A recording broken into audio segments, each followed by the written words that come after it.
In the lore of NBA rivalries, few moments are etched into the collective memory, quite like Michael Jordan's Game 7 walk-off following the 1998 Eastern Conference Finals against the Indiana Pacers. Jordan's sharp parting words to Larry Bird, "U-B-M-F-E, you remain iconic, not just for their raw emotion, but for the fierceness of the battle they encapsulated." The Indiana Pacers, despite never having claimed an NBA championship since their 1976 move from the ABA, have long been embroiled in some of the most heated rivalries in the East. From their bruising clashes with the New York Knicks in the 1990s to the infamous Malice at the Palace against the Detroit Pistons in 2004, the Pacers have often found themselves in the heart of dramatic postseason drama. In the 2010s, they faced the Miami Heat in a series of titanic showdowns, culminating in an epic 7-game series in 2013. Now, in 2025, the Pacers are once again locked in a fierce postseason battle with the Knicks, and with the series currently heating up, this could mark the beginning of yet another epic in their rivalry, one with major implications for the balance of power in the Eastern Conference. The Knicks and Pacers, a new era of rivalry. The fact that neither team was considered a favorite heading into the 2025 postseason speaks volumes about the unexpected nature of their rise.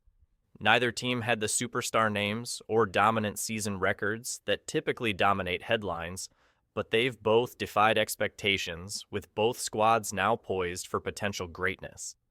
As the dust settles on the second-round exits of perennial Eastern powers, the Boston Celtics and Cleveland Cavaliers, there's a growing belief that the Knicks and Pacers could be poised to shift the balance of power in the East. While teams like the Celtics and Cavs were expected to be in the mix for years to come, both have been tested by financial limitations, looming roster changes, and tough decisions that could drastically impact their futures.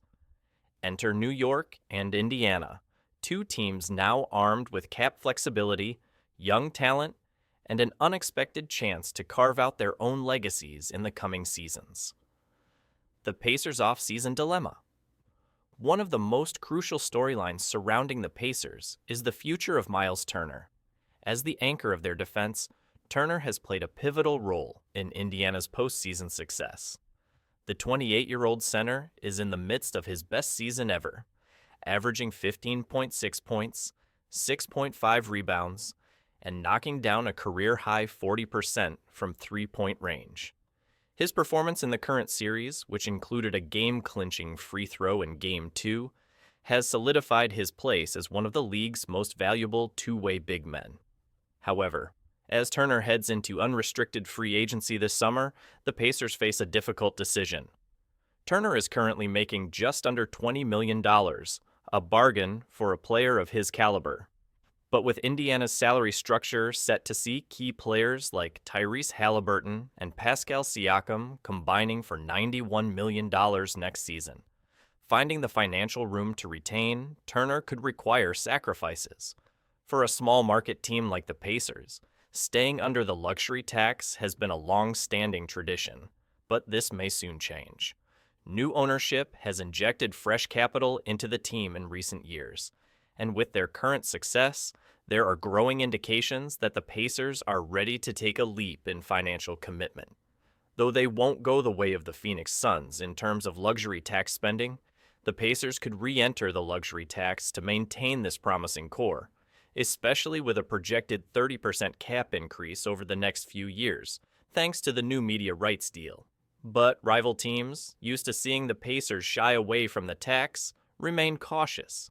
Nonetheless, internally, there's a sense of optimism that the Pacers can retain Turner and still keep their depth intact, positioning them for future title contention. The Knicks. Flexibility and financial savvy. On the other side of the coin, the New York Knicks are emerging from a decade-long wilderness of salary cap mismanagement and rebuilding. Under the ownership of James Dolan, the Knicks have spent heavily in the past, notably in the early 2000s when they shelled out $200 million in luxury taxes between 2002 and 2010. But after years of wandering, they've finally built a roster capable of competing at the highest levels, and their ability to keep this group together hinges largely on smart financial maneuvers.